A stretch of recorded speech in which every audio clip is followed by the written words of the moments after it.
நான் stop prime டைமில் அடுத்ததாக அதிமுக்கியத்துவம் வாய்ந்த டாப் 25 செய்திகளின் அணிவகுப்பை பார்க்க இருக்கிறோம். கிராமங்களில் தொழில் செய்பவர்கள் உரிமம் பெறுவது கட்டாயம், கரூரில் சிறுவனை விரட்டி கடித்த நாய் உள்ளிட்ட செய்திகளை டாப் 5 தமிழ்நாடு பகுதியில் பார்க்கலாம். கிராம பகுதிகளில் தேநீர் கடை முதல் திருமண மண்டபம் வரை கட்டணம் செலுத்தி தொழில் உரிமம் பெறுவது கட்டாயம் என்று தமிழ்நாடு அரசு உத்தரவிட்டுள்ளது. கிராம பஞ்சாயத்து வணிகம் அல்லது தொழில் உரிமம் வழங்குவதற்கான விதிகள் 2025 என்ற சட்டம் கடந்த சட்டமன்ற கூட்டத்தொடரில் நிறைவேற்றப்பட்டது. இதற்கு ஆளுநர் ஆர். என். ரவி ஒப்புதல் அளித்ததால் தற்போது அரசாணை வெளியிடப்பட்டு சட்டமாக அமலுக்கு வந்துள்ளது. இந்த சட்டத்தின்படி நகர்ப்புறம் அருகில் உள்ள கிராம பஞ்சாயத்து, மற்ற கிராம பஞ்சாயத்து என இரு வகையாக பிரிக்கப்பட்டுள்ளது. அதேபோல தொழில்கள், உற்பத்தி மற்றும் சேவைகள் என 2 பிரிவுகளாக பிரிக்கப்பட்டுள்ளன. 5 லட்சம் ரூபாய் முதலீட்டுக்கு உட்பட்ட தொழில்களுக்கு தொழில் மற்றும் கிராம பஞ்சாயத்துக்கு ஏற்ற வகையில் 250 ரூபாய் முதல் 3000 ரூபாய் வரை லைசன்ஸ் கட்டணம் நிர்ணயிக்கப்பட்டுள்ளது. 5 லட்சம் ரூபாய் முதல் 2,50 லட்சம் ரூபாய் வரையிலான முதலீடுள்ள தொழில்களுக்கு 750 ரூபாய் முதல் 5000 ரூபாய் வரையும், அதற்கு மேற்பட்டவைக்கு 35,000 ரூபாய் முதல் 50,000 ரூபாய் வரையும் லைசன்ஸ் கட்டணம் வசூலிக்கப்படும். டீ கடைகள், ஹோட்டல்கள், தையல் கடைகள், இறைச்சி கடைகள், சலவை கடைகள், திருமண மண்டபங்கள் உள்ளிட்ட 48 தொழில்களுக்கு லைசன்ஸ் கட்டாயமாக்கப்பட்டுள்ளது. வழக்கறிஞர் வாஞ்சிநாதன் மீது நீதிமன்ற அவமதிப்பு நடவடிக்கை எடுப்பது பற்றி சென்னை உயர்நீதிமன்ற தலைமை நீதிபதி முடிவு செய்வார் என உயர்நீதிமன்ற மதுரை கிளை தெரிவித்துள்ளது. உயர்நீதிமன்ற மதுரை கிளை நீதிபதி ஜி.ஆர். சுவாமிநாதன் தனது நீதித்துறை கடமைகளை நிறைவேற்றுவதில் சாதி சார்பு கொண்டிருப்பதாக வழக்கறிஞர் வாஞ்சிநாதன் சமூக ஊடகங்களில் பகிர்ந்து வருவதாக புகார் எழுந்தது.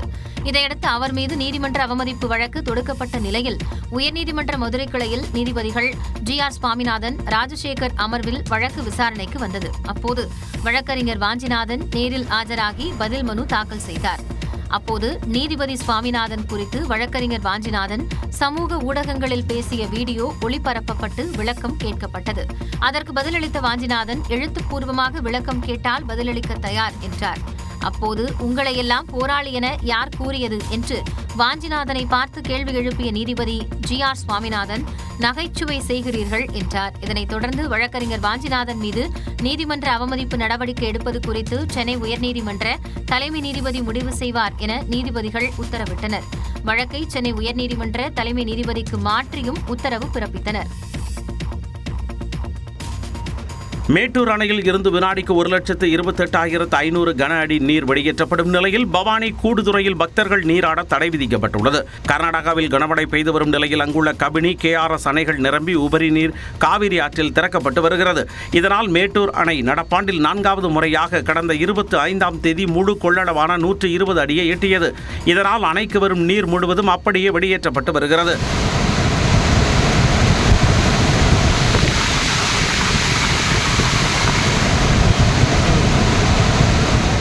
கர்நாடக அணைகளில் இருந்து நீர் திறப்பால் ஒகேனக்கல் காவிரி ஆற்றில் தண்ணீர் வரத்து வினாடிக்கு 1,25,000 கன அடியாக அதிகரித்துள்ளது. இதனால் 3வது நாளாக சுற்றுலா பயணிகள் குளிக்கவும் பரிசல் இயக்கவும் தடை விதிக்கப்பட்டது. நீலகிரி மாவட்டத்தில் பெய்து வரும் கனமழை காரணமாக பில்லூர் அணைக்கு நீர் வரத்து அதிகரித்துள்ளது. 100 அடி உயரம் கொண்ட அணையின் நீர்மட்டம் 97 அடியை எட்டியதை அடுத்து அணையில் இருந்து வினாடிக்கு 11,160 கன அடி வீதம் தண்ணீர் திறக்கப்படுகிறது. இதனால் பவானி ஆற்றங்கரையோர பகுதி மக்களுக்கு வெள்ள அபாய எச்சரிக்கை விடுக்கப்பட்டுள்ளது.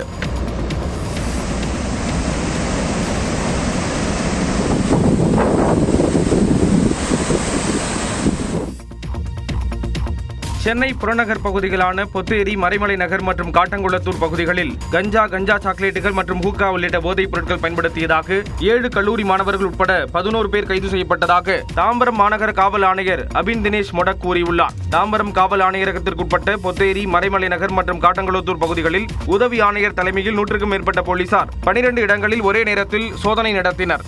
இது குறித்து பேசிய தாம்பரம் மாநகர காவல் ஆணையர் அபின் தினேஷ் மொடக், போலீசார் சோதனையின் போது 166 கிராம் கஞ்சா, 5,250 கஞ்சா சாக்லேட்டுகள் மற்றும் ஹூக்கா உள்ளிட்ட புகையிலை பொருட்கள் மற்றும் 10 செல்போன்கள் கைப்பற்றப்பட்டதாக கூறினார். Students go home belonging to other states, they bring it here and they sell it over here. It has become like a lot of students who are not even taking education in the institutions. They stay outside the premises and it has become a big issue with respect to bringing the drugs and selling it to the citizens. தொடர்ந்து பேசிய காவல் ஆணையர், நடப்பாண்டில் இதுவரை தாம்பரம் மாநகர காவல் எல்லைக்குட்பட்ட பகுதிகளில் 1516 கிலோ கஞ்சா பறிமுதல் செய்யப்பட்டு 341 குற்றவாளிகள் கைது செய்யப்பட்டதாக கூறினார். கரூர் மாவட்டம் பள்ளப்பட்டியில் பள்ளிக்கு நடந்து சென்ற சிறுவனை வெறிநாய் ஒன்று துரத்தி கடித்து குதறக்கூடிய காட்சிகள் வெளியாகி அதிர்ச்சியை ஏற்படுத்தியுள்ளது. செல்லு மீரான் என்ற பகுதியை சேர்ந்த தமிமுல் அன்சாரி என்ற 5ஆம் வகுப்பு படிக்கக்கூடிய சிறுவன் பள்ளிக்கு நடந்து சென்று கொண்டிருந்தார். அப்போது அவனை துரத்திய நாய் கடித்து குதறியதில் சிறுவன் கதறி அழுவது நெஞ்சை பதபதைக்க வைத்துள்ளது.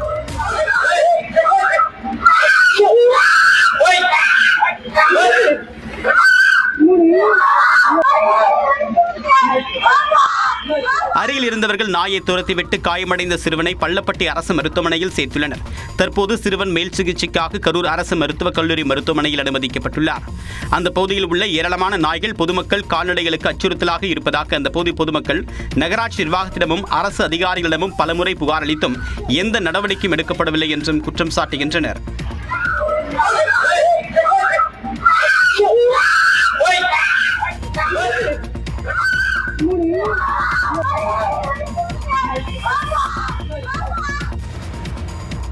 தமிழ்நாட்டின் அரசியல் களத்தை பரபரப்பாக்கிய செய்திகளை டாப் 5 அரசியல் செய்திகள் பகுதியில் பார்க்கலாம். அது அற்புதமான ஒரு திருப்புமுனை. அவர் நாடாளுமன்ற உறுப்பினர் என்ற முறையில் பாரத பிரதமரை வரவேற்றது அவர் தமிழகத்தின் மீது வைத்திருக்கின்ற ஒரு பெருமையை புகழை பிரதமர் மோடி அவர்கள் வைத்திருக்கின்றார்கள் என்று தெரிந்து அந்த நிகழ்ச்சியிலே அவர் கலந்து கொண்டது சிறப்புக்குரியது, போற்றலுக்குரியது. கங்கை கொண்ட சோழபுரத்தில் பிரதமரின் நிகழ்ச்சியில் விசிக தலைவர் திருமாவளவன் பங்கேற்றது குறித்து அதிமுக முன்னாள் அமைச்சர் ராஜேந்திர பாலாஜி தெரிவித்த கருத்துக்கள் தான் இவை. இந்நிலையில் இதுகுறித்து தனது எக்ஸ் பக்கத்தில் விளக்கமளித்துள்ள விசிக துணை பொதுச் செயலாளர் வன்னியரசு, விசிக தலைவர் திருமாவளவன் கலந்து கொண்டதில் எந்த அரசியலும் இல்லை என்றும் தொகுதியில் நடக்கும் அரசு விழாக்களில் பங்கேற்பதை மரபாகவும் நாகரிக அரசியலாகவுமே தங்கள் கட்சி கருதுவதாகவும் கூறினார். இதனிடையே நியூஸ் 18க்கு தொலைபேசி வாயிலாக பேட்டியளித்த விசிக துணை பொதுச் செயலாளர் வன்னியரசு, சனாதன எதிர்ப்பில் விசிக சமரசம் செய்யாது என்றும் சனாதனத்தை நிறுவ முயலும் பாஜகவுடன் அரசியல் ரீதியான எந்த உறவையும் வைக்காது எனவும் கூறினார். திமுக கூட்டணியை எதிர்க்கின்ற ஒரு அரசியலை முன்னெடுக்கின்றது. குறிப்பாக பாஜக முன்னெடுக்கின்ற அரசியல் எல்லாமே தமிழ்நாட்டுக்கு எதிரானது, தமிழ்நாட்டு மக்களுக்கு எதிரானது. அப்படிப்பட்ட பாஜகவோடு அதிமுக இணைவது அப்படிங்கிறது இந்த மக்களுக்கு செய்யக்கூடிய துரோகம். 2 கட்சிகளுமே இன்றைக்கு தமிழ்நாட்டுக்கு துரோகம் செய்து வருகிறார்கள். அதிமுக முன்னாள் அமைச்சர் ராஜேந்திர பாலாஜியின் பேச்சு அதிமுக பாஜக கூட்டணியின் நம்பகமற்ற தன்மையை காட்டுவதாகவும் வன்னியரசு கூறினார். ஓபிஎஸ் அந்த அமைச்சரவையில் சேர்த்தது யாரு? தர்ம யுத்தத்துக்கு யாரு காரணம்? தர்ம யுத்தத்தை முடிவுக்கு வந்தது யாரு காரணம்? மீண்டும் அதிமுக இணைக்க முயற்சி செய்தது யாரு? முடியலன்னு சொன்னோடனே இப்ப அவரை கைவிட்டது யாரு? இதுதான் பாஜக. பிரித்தாளும் கொள்கையில் பாஜகவுக்கு நிகரான கட்சி இந்த தேசத்தில் எங்கும் இல்லை. அதுதான் இப்ப ஓபிஎஸ் கைவிட்ட கதை. க்ளோஸ் பண்ணிட்டாங்க, அவ்வளவுதான். ஓ பன்னீர்செல்வத்தை சந்திக்க பிரதமர் நரேந்திர மோடி நேரம் ஒதுக்காதது குறித்த கேள்விக்கு காங்கிரஸ் மாநில தலைவர் செல்வ பெருந்தகை அளித்த விளக்கம் தான் இது. சென்னையில் செய்தியாளர்களிடம் பேசிய செல்வ பெருந்தகை பிரதமர் நிகழ்ச்சியில் திருமாவளவன் பங்கேற்றது குறித்து ராஜேந்திர பாலாஜியின் விமர்சனத்திற்கும் பதிலளித்தார். அரியலூர்ல நிகழ்ச்சி நடக்குது. அவர் சிதம்பரம் நாடாளுமன்ற உறுப்பினர். அரியலூர் சட்டமன்றமும் சிதம்பரம் நாடாளுமன்றத்தில் இருக்கு. அப்படின்னா தூத்துக்குடியில் நடக்கிறதுக்கு போயிட்டு அம்மையார் கனிமொழி கலந்துட்டாங்க. அதுக்காக திருப்புமுனை ஏற்படும் ராஜேந்திர பாலாஜி சொல்லுவாரா? எந்தெந்த நாடாளுமன்றத்தில் ஒன்றிய அரசுடைய அரசு நிகழ்ச்சி நடக்குதோ அங்க நாடாளுமன்ற உறுப்பினர்களை அழைப்பார்கள். அந்த அழைப்பின் பேரில் தான் விடுதலை சிறுத்தைகளுடைய தலைவர் கலந்திருக்கார். இந்தியா கூட்டணி எஃகு கோட்டை போன்று பலமானது என்றும் செல்வ பெருந்தகை தெரிவித்தார். உங்கள் தோழர்கள் குடும்பத்தில் ஒருவராக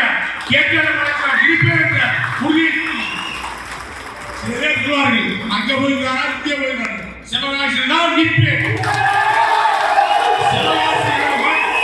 விருதுநகர் மாவட்டம் சிவகாசியில் நடைபெற்ற அதிமுக நிர்வாகிகள் ஆலோசனை கூட்டத்தில் உணர்ச்சி பூர்வமாகவும் ஆவேசமாகவும் முன்னாள் அமைச்சர் ராஜேந்திர பாலாஜி கூறிய வார்த்தைகளே இவை. சிவகாசியில் அதிமுக நிர்வாகிகள் ஆலோசனை கூட்டம் நடைபெற்றது. இதில் முன்னாள் அமைச்சர் ராஜேந்திர பாலாஜி கலந்து கொண்டு நிர்வாகிகள் மத்தியில் உரையாற்றினார். அப்போது பேசிய அவர், திமுக அரசு தன் மீது பொய் வழக்கு போட்டு கைது செய்து நெருக்கடி கொடுத்ததாகவும் தன் உயிரே போனாலும் அதிமுகவை காட்டிக் கொடுக்க மாட்டேன் என்றார். எத்தனை உளவுத்துறையை பார்க்கிறார்கள். இந்த நிலை உங்களுக்கு தேவையா? 10 ஆண்டுகள் அமைச்சர் மாறிவிடுங்கள். இவர்கள் தான் காரணம் என்று தொடர்ந்து பேசிய ராஜேந்திர பாலாஜி தனக்கு அனைத்து சமூகங்களையும் சேர்ந்த மக்களின் ஆதரவு உள்ளதாகவும் 2026 சட்டமன்ற தேர்தலில் தான் சிவகாசி தொகுதியில்தான் போட்டியிடுவேன் என்றும் கூறினார். பாமக தலைவர் அன்புமணி ராமதாஸின் நடைப்பயணத்திற்கு தடை விதிக்க கோரி காவல்துறைக்கு மனு அளித்ததை தொடர்ந்து தற்போது உள்துறை செயலருக்கு பாமக நிறுவனர் ராமதாஸ் தரப்பில் கடிதம் அனுப்பப்பட்டுள்ளது. உரிமை மீட்க தலைமுறை காக்க என்ற பெயரில் அன்புமணி ராமதாஸ் கடந்த 25ஆம் தேதி நடைப்பயணத்தை தொடங்கியுள்ளார். அனுமதி பெறாமல் அன்புமணி நடைப்பயணம் மேற்கொள்வதாகவும் அதற்கு தடை விதிக்க கோரியும் ராமதாஸ் தரப்பில் டிஜிபி அலுவலகத்தில் புகார் கடிதம் அளிக்கப்பட்டது. இருப்பினும் அன்புமணி ராமதாஸ் நடைப்பயணம் மேற்கொண்டு வருகிறார். இந்நிலையில் அன்புமணியின் நடைப்பயணத்திற்கு தடை விதிக்க கோரி உள்துறை செயலாளர் தீரஜ்குமாருக்கு ராமதாஸின் நேர்முக தனி உதவியாளரான சாமிநாதன் கடிதம் அனுப்பியுள்ளார். அதில் அன்புமணி நடைப்பயணத்திற்கு நிறுவன தலைவரிடம் எந்த அனுமதியும் கேட்கப்படவில்லை என்றும் இந்த நடைப்பயணத்தால் சட்ட ஒழுங்கு பிரச்சினை ஏற்பட வாய்ப்பிருப்பதாகவும் குறிப்பிட்டுள்ளார். உள்துறை செயலாளருக்கு எழுதிய கடிதத்தில் அன்புமணி ராமதாஸ் என்று குறிப்பிடாமல் அன்புமணி என்று கூறப்பட்டுள்ளது. வரும் தேர்தலில் தேமுதிக பொதுச் செயலாளர் பிரேமலதா விஜயகாந்தை விருத்தாச்சலத்தில் களமிறக்க வாய்ப்பிருப்பதாக அவரது மகனும் அக்கட்சியின் இளைஞரணி செயலாளருமான விஜய் பிரபாகரன் தெரிவித்துள்ளார். கடலூர் மாவட்டம் வேப்பூரில் தேமுதிக நிர்வாகியின் இல்ல நிகழ்ச்சியில் பங்கேற்ற அவர் விஜயகாந்தை வெற்றி பெற வைத்து சட்டமன்றத்திற்கு அனுப்பியது விருத்தாச்சலம் தொகுதி என்றார்.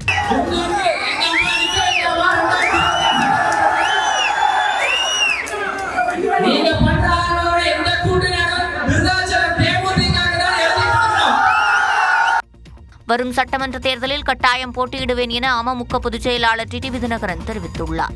நெல்லை நாங்குநேரியில் செய்தியாளர்களிடம் பேசிய அவர் முதலமைச்சராக அனைத்து தகுதியும் விசிக தலைவர் திருமாவளவனுக்கு உண்டு என கூறினார். எந்தெந்த தொகுதியிலெல்லாம் அமமுகவுக்கு வெற்றி வாய்ப்பு இருக்கோ அந்த தொகுதியிலெல்லாம் உறுதியாக எங்கள் கூட்டணியில் நாங்கள் போட்டியிட்டு என்டிஏ கூட்டணி உறுதியாக போட்டியிடுவேன். எந்த தொகுதின்னு இன்னும் முடிவு செய்யணும். தவேக தலைமையில் 3வது அணி அமைய வாய்ப்புள்ளதாகவும் டிடிவி தினகரன் தெரிவித்தார். ஆபரேஷன் சிந்தூர் குறித்து மக்களவையில் நடைபெற்ற காரசார விவாதம், தெலங்கானாவில் குழந்தையை பேருந்து நிலையத்தில் தவிக்க விட்டு சென்ற தாய் உள்ளிட்ட செய்திகளை டாப் 5 இந்தியா பகுதியில் பார்க்கலாம்.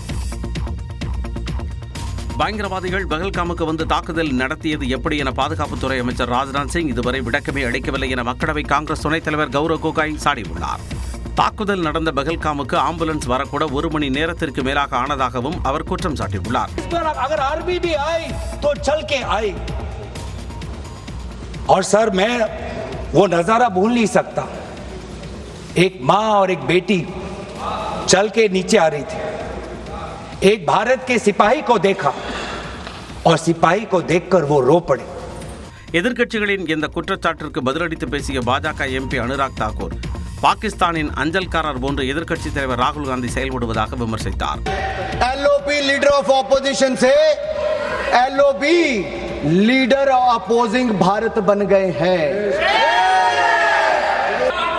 पता नहीं वो कांग्रेस के पोस्टर बॉय बन पाए ना बन पाए, लेकिन पाकिस्तान के प्रोपेगेंडा के पोस्टर बॉय राहुल गांधी बन गए हैं. நாட்டையும் பிரதமரையும் அவமதிப்பது மட்டுமே ராகுல் காந்தியின் நோக்கமாக உள்ளதாகவும் அனுராக் தாக்கூர் குற்றம் சாட்டியுள்ளார். ஆபரேஷன் சிந்தூர் தாக்குதலை நிறுத்த அமெரிக்கா மற்றும் இந்தியா இடையே எவ்வித பேச்சுவார்த்தைகளும் நடக்கவில்லை என மத்திய அமைச்சர் ஜெய்சங்கர் விளக்கமளித்துள்ளார். இந்தியா பாகிஸ்தான் இடையேயான மோதல் தாம் மத்தியஸ்தம் செய்ததாலேயே முடிவுக்கு வந்ததாக அமெரிக்க அதிபர் ட்ரம்ப் தொடர்ந்து கூறி வருகிறார். இந்த நிலையில் மத்திய வெளியுறவுத்துறை அமைச்சர் ஜெய்சங்கர் நாடாளுமன்றத்தில் இதனை திட்டவட்டமாக மறுத்தார். In any conversation with the United States, was there any linkage with trade and what was going on? Secondly, there was, please listen. Secondly, there was no call between the Prime Minister and President Trump from the 22nd of April when President Trump called up to convey his sympathy, and the 17th of June when he called up Prime Minister in Canada to explain why he could not meet. இதனிடையே America போர் நிறுத்தத்தில் ஈடுபடவில்லை என்பதை திட்டவட்டமாக மத்திய அமைச்சர்கள் மறுக்கவில்லை என்று Congress MP Priyanka Gandhi கூறினார். He has said Modi ji did not speak to Mr. Trump for a certain period, but he has not categorically said that the US was not involved. குறிப்பிட்ட காலத்தில் ட்ரம்பிடம் மோடி பேசவில்லை என்றுதான் கூறுகின்றனர் தவிர பேசவே இல்லை என கூறவில்லை என்றும் பிரியங்கா தெரிவித்தார்.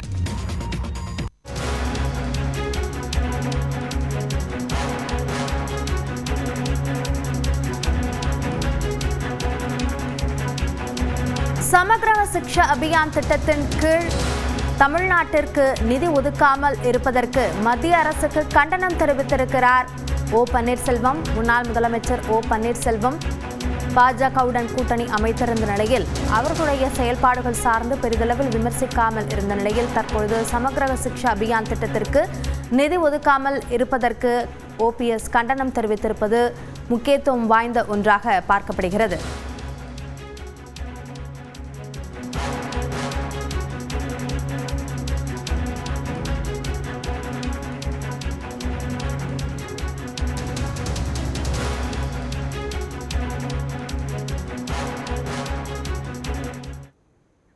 டாப் 25 செய்திகளை தொடர்ந்து பார்க்கலாம். பெஹல்காம் தீவிரவாத தாக்குதலுக்கு மூளையாக செயல்பட்டவர் உட்பட 3 தீவிரவாதிகளை இந்திய ராணுவ வீரர்கள் சுட்டுக் கொன்றனர். ஸ்ரீநகர் தச்சிக்கம் வனப்பகுதியில் தீவிரவாத நடமாட்டம் குறித்து கிடைத்த தகவலில் இந்திய ராணுவத்தின் சிறப்பு படை மற்றும் ஜம்மு காஷ்மீர் போலீசார் இணைந்து ஆபரேஷன் மகாதேவ் என்ற பெயரில் தேடுதல் வேட்டையில் ஈடுபட்டனர். இதில் மகாதேவ் மலைப்பகுதியில் பாதுகாப்பு படையினருக்கும் தீவிரவாதிகளுக்கும் இடையே நடந்த துப்பாக்கிச் சூட்டில் 3 தீவிரவாதிகள் கொல்லப்பட்டனர். கொல்லப்பட்ட 3 தீவிரவாதிகளில் ஒருவர் ஹசிமுசா என அடையாளம் காணப்பட்டதாகவும் அவர் கடந்த ஏப்ரல் மாதம் நடந்த பெஹல்காம் தீவிரவாத தாக்குதலுக்கு மூளையாக செயல்பட்டது தெரியவந்துள்ளதாகவும் இந்திய ராணுவம் கூறியிருக்கிறது. கொல்லப்பட்ட ஹசிம் முசா எல்லை தாண்டிய தீவிரவாத தாக்குதல் நடத்துபவர்களில் முக்கியமானவர் என்றும் ராணுவம் தெரிவித்துள்ளது. தீவிரவாதிகளிடம் இருந்து 17 கையெறி குண்டுகள் மற்றும் 2 AK-47 ரக துப்பாக்கிகள் கைப்பற்றப்பட்டதாகவும் கூறப்பட்டுள்ளது. கடந்த ஏப்ரல் மாதம் 22ஆம் தேதி ஜம்மு காஷ்மீர் பஹல்காமில் 26 சுற்றுலா பயணிகள் கொல்லப்பட்ட சம்பவத்திற்கு இந்திய ராணுவம் பழி தீர்த்துள்ளது குறிப்பிடத்தக்கது. தெலங்கானாவில் பெற்ற குழந்தையை பேருந்து நிலையத்தில் தனியாக விட்டு சென்றதுடன் காதலனுடன் தப்பி ஓடியிருக்கிறார் பெண் ஒருவர். தெலங்கானா மாநிலம் நல்லகுண்டா நகர பேருந்து நிலையத்தில் நீண்ட நேரமாக அழுது கொண்டிருந்த சுமார் 3 வயது மதிக்கத்தக்க குழந்தையை தேடி யாரும் வராத காரணத்தால் அருகில் இருந்தவர்கள் போலீசாருக்கு தகவல் அளித்துள்ளனர். பேருந்து நிலையத்திற்கு வந்த போலீசார் குழந்தையை காவல் நிலையத்திற்கு அழைத்து வந்து விசாரித்தனர். சிசிடிவி காட்சிகளை ஆய்வு செய்தபோது பெண் ஒருவர் அந்த குழந்தையை பேருந்து நிலையத்திற்கு அழைத்து வந்து தனியாக விட்டுவிட்டு ஒரு ஆணுடன் வேகமாக அங்கிருந்து செல்வது தெரியவந்தது. இதனைத் தொடர்ந்து அந்த குழந்தையின் தந்தையை காவல் நிலையத்திற்கு வரவழைத்த போலீசார் குழந்தையை அவருடன் அனுப்பி வைத்தனர். பெங்களூரு கூட்ட நெரிசல் சம்பவத்தில் பெங்களூரு காவல் ஆணையர் தயானந்தா உள்பட 4 காவல்துறை உயரதிகாரிகளின் சஸ்பெண்ட் உத்தரவை கர்நாடக அரசு ரத்து செய்துள்ளது. IPL கிரிக்கெட் போட்டியில் பெங்களூரு அணி முதல் முறையாக சாம்பியன் பட்டம் வென்றதால் பெங்களூரு சின்னசாமி கிரிக்கெட் மைதானத்தில் கடந்த ஜூன் 4ஆம் தேதி வெற்றி கொண்டாட்டத்திற்கு ஏற்பாடு செய்யப்பட்டிருந்தது. இதில் பங்கேற்க லட்சக்கணக்கான ரசிகர்கள் சின்னசாமி கிரிக்கெட் மைதானம் முன்பு திரண்டனர். இதனால் அங்கு கூட்ட நெரிசல் ஏற்பட்டு 11 பேர் உயிரிழந்த சம்பவம் நாடு முழுவதும் அதிர்வலைகளை ஏற்படுத்தியது. இதனைத் தொடர்ந்து பெங்களூரு காவல் ஆணையர் தயானந்தா உள்பட 4 காவல் அதிகாரிகள் சஸ்பெண்ட் செய்யப்பட்டனர். இந்நிலையில் சம்பவம் தொடர்பாக நீதித்துறை ஆணையமும் நீதிமன்ற குழுவும் விசாரணை அறிக்கை சமர்ப்பித்துள்ளதை சுட்டிக்காட்டி தங்கள் மீதான நடவடிக்கையை ரத்து செய்ய வேண்டுமென காவல் அதிகாரிகள் மனு அளித்திருந்தனர். இதை ஏற்று அவர்கள் மீதான சஸ்பெண்ட் உத்தரவை கர்நாடக அரசு ரத்து செய்துள்ளது. அதே நேரம் அவர்கள் துறை ரீதியிலான விசாரணையை எதிர்கொள்ள வேண்டுமென தெரிவிக்கப்பட்டுள்ளது. ரஷ்யாவை மீண்டும் எச்சரித்த ட்ரம்ப், முடிவுக்கு வந்த தாய்லாந்து கம்போடியா போர் உள்ளிட்ட செய்திகளை டாப் 5 உலகம் பகுதியில் பார்க்கலாம். ஏமன் நாட்டைச் சேர்ந்தவர் கொல்லப்பட்ட வழக்கில் கேரளாவைச் சேர்ந்த செவிலியர் நிமிஷா பிரியாவிற்கு விதிக்கப்பட்ட மரண தண்டனை ரத்து என்று வெளியான தகவலை மத்திய வெளியுறவுத்துறை அமைச்சகம் மறுத்துள்ளது. கேரள மாநிலம் பாலக்காட்டைச் சேர்ந்தவர் நிமிஷா பிரியா. இவர் ஏமன் நாட்டில் செவிலியராக பணிபுரிந்து வந்தார். அங்கு ஏமன் நாட்டைச் சேர்ந்த தலால் அப்துல் மஹதி என்பவருடன் இணைந்து தனியாக கிளினிக் நடத்தி வந்த நிலையில் தலால் அப்துல் மஹதியை கொலை செய்ததாக கைது செய்யப்பட்டார். இந்த வழக்கில் அவருக்கு மரண தண்டனை விதிக்கப்பட்டது. இந்த மரண தண்டனையை தடுக்க இந்திய அரசு தூதரக ரீதியாக நடவடிக்கை மேற்கொண்டு வந்தது. இது தொடர்பாக கேரளாவைச் சேர்ந்த இஸ்லாமிய மத தலைவரான அபுபக்கர் முஸ்லியார் ஏமன் நாட்டு அதிகாரிகளுடன் பேச்சுவார்த்தை நடத்தி வந்தார். கடந்த 16ஆம் தேதி நிமிஷா பிரியாவிற்கு மரண தண்டனை நிறைவேற்றப்படவிருந்த நிலையில் கடைசி நேரத்தில் தண்டனை தற்காலிகமாக நிறுத்தி வைக்கப்பட்டது. இந்நிலையில் நிமிஷா பிரியாவிற்கு விதிக்கப்பட்ட மரண தண்டனை ரத்து செய்யப்பட்டதாக இஸ்லாமிய மத தலைவரான அபுபக்கர் முஸ்லியார் அறிவித்தார். ஆனால் இந்த தகவல் தவறானது என்று மத்திய வெளியுறவுத்துறை அமைச்சகம் தெரிவித்திருப்பதாக தகவல் வெளியாகியுள்ளது. இஸ்ரேலின் வான்வழி தாக்குதலில் கொல்லப்பட்ட 7 மாத கர்ப்பிணியின் வயிற்றிலிருந்து அறுவை சிகிச்சை மூலம் வெளியே எடுக்கப்பட்ட குழந்தை சில மணி நேரத்திலேயே உயிரிழந்தது சோகத்தை ஏற்படுத்தியுள்ளது. காசாவின் கான் யூனிஸ் நகர் அருகே முவாசி பகுதியில் நேற்று இஸ்ரேல் வான்வழி தாக்குதல் நடத்தியது. இதில் 7 மாத கர்ப்பிணி உட்பட 12 பேர் கொல்லப்பட்டனர். உயிரிழந்த கர்ப்பிணியான சோத் அல் ஷேரின் வயிற்றில் இருந்த சிசு உயிருடன் இருப்பதை அறிந்து மருத்துவர்கள் உடனே அறுவை சிகிச்சை செய்து வெளியே எடுத்தனர். பின்னர் அந்த பெண் குழந்தையை இன்குபேட்டரில் வைத்து பராமரித்து வந்தனர். வெண்டிலேட்டர் கருவி மூலம் குழந்தைக்கு ஆக்ஸிஜன் அளிக்கப்பட்டு வந்தது. எனினும் சில மணி நேரத்திலேயே குழந்தை உயிரிழந்தது. மூச்சுத் திணறல் காரணமாக குழந்தை உயிரிழந்ததாக மருத்துவர்கள் தெரிவித்துள்ளனர். உக்ரைனுடனான போரை 12 நாட்களுக்குள் நிறுத்தி சமாதான பேச்சுவார்த்தைக்கு உடன்பட வேண்டும் என ரஷ்யாவிற்கு அமெரிக்க அதிபர் டொனால்டு ட்ரம்ப் எச்சரிக்கை விடுத்துள்ளார். ரஷ்யா உக்ரைனுடன் சமாதானம் அடைய ஏற்கனவே வழங்கிய 50 நாள் காலக்கெடுவை குறைப்பதாக அதிபர் ட்ரம்ப் செய்தியாளர்களிடம் பேசியுள்ளார். மேலும் காத்திருக்க எந்த காரணமும் இல்லை எனவும் அவர் சுட்டிக்காட்டியுள்ளார். ரஷ்யா உக்ரைன் இடையேயான போரை முடிவிற்கு கொண்டுவர தன்னால் முடியாததை ஒப்புக்கொண்ட ட்ரம்ப் தான் ஏமாற்றமடைந்ததாகவும் தெரிவித்துள்ளார். ரஷ்ய அதிபருடனான சந்திப்பை நிராகரித்த ட்ரம்ப் இனி பேசுவதில் அதிக ஆர்வமும் காட்டவில்லை என கூறியுள்ளார். மேலும் புட்டின் நன்றாக பேசுகிறார், ஆனால் அடுத்த நாள் ஏவுகணை தாக்குதல் நடத்துகிறார் எனவும் ட்ரம்ப் குற்றம் சாட்டியுள்ளார். தாய்லாந்து, கம்போடியா நாடுகளுக்கிடையே நடைபெற்ற போர் முடிவுக்கு வந்துள்ளதாக மலேசிய பிரதமர் அன்வர் இப்ராஹிம் அறிவித்துள்ளார். எல்லை பிரச்சினை காரணமாக கம்போடியா, தாய்லாந்து நாடுகள் இடையே போர் மூண்டது. இதில் இரு தரப்பையும் சேர்ந்து 30க்கும் மேற்பட்டோர் கொல்லப்பட்ட நிலையில் லட்சக்கணக்கானோர் இருப்பிடங்களை விட்டு இடம்பெயர்ந்தனர். இதையடுத்து இரு நாடுகளும் அவர்களது தூதர்களை திரும்ப பெற்றுக் கொண்டனர். இந்நிலையில் மலேசியாவில் நடைபெறவுள்ள ஆசிய கூட்டமைப்பு மாநாட்டில் கலந்து கொள்ளச் சென்ற தாய்லாந்து பிரதமர் பியூம்தம் வீச்சா எச்சாய் மற்றும் கம்போடிய பிரதமர் ஹூன் மனெட் இருவரும் மலேசிய பிரதமர் அன்வர் இப்ராஹிம் இல்லத்தில் பேச்சுவார்த்தையில் ஈடுபட்டனர். அப்போது இரு நாடுகளுக்கும் இடையே உடன்பாடு எட்டப்பட்டதை அடுத்து போரை முடிவிற்கு கொண்டு வருவதாக இரு நாடுகளும் அதிகாரப்பூர்வமாக அறிவித்தன. மகளிர் உலகக்கோப்பை செஸ் தொடரில் 19 வயதான இந்திய வீராங்கனை திவ்யா சாம்பியன் பட்டம் வென்று வரலாற்று சாதனை நிகழ்த்தியுள்ளார். அத்துடன் grand master பட்டத்தையும் எட்டிப்பிடித்துள்ளார்.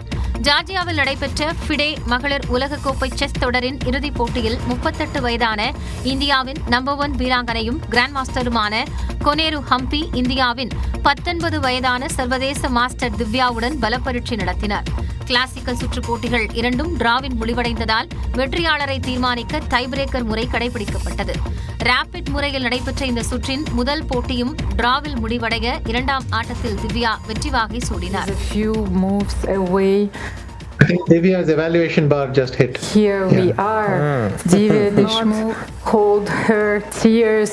This is such a moment for all of us. இதன் மூலம் உலக கோப்பையை வென்ற முதல் இந்திய வீராங்கனை என்ற வரலாற்று சாதனையை படைத்தார். சாம்பியன் பட்டம் வென்ற திவ்யாவிற்கு இந்திய மதிப்பில் 43 லட்சம் ரூபாய் பரிசுத் தொகை வழங்கப்பட்டது. நடிகர்கள் ரஜினிகாந்த், விஜய், சூர்யா உள்ளிட்டோர் வரிசையில் நடிகர் தனுஷும் பிறந்த நாளை ஒட்டி ரசிகர்களை சந்தித்தார். கடந்த 8 ஆண்டுகளுக்கு முன்பு வரை அவ்வப்போது ரசிகர்கள் சந்திப்பு நடத்தி வந்த நடிகர் தனுஷ் நடிப்பு, இயக்கம் என்று பிஸியானதால் ரசிகர்களை சந்திப்பது குறைந்து போனது. இந்நிலையில் தன்னுடைய 42வது பிறந்த நாளை ஒட்டி சென்னையில் ரசிகர்களை நடிகர் தனுஷ் சந்தித்தார். சுமார் 1000 பேருக்கு அனுமதி வழங்கப்பட்டிருந்த நிலையில் அவர்கள் தனுஷுடன் புகைப்படம் எடுத்துக் கொண்டனர். பிறகு அவர்களுக்கு தனுஷ் விருந்தளித்தார்.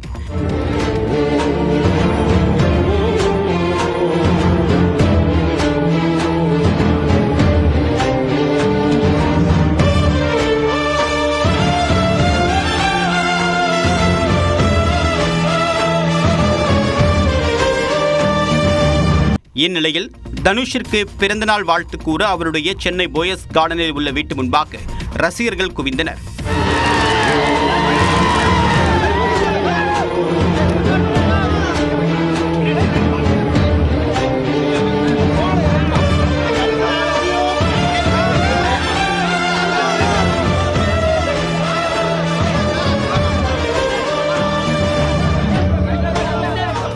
அவர்களுக்கு தன்னுடைய வீட்டின் மேல் தளத்திலிருந்து கையசைத்து தனுஷ் நன்றி கூறினார்.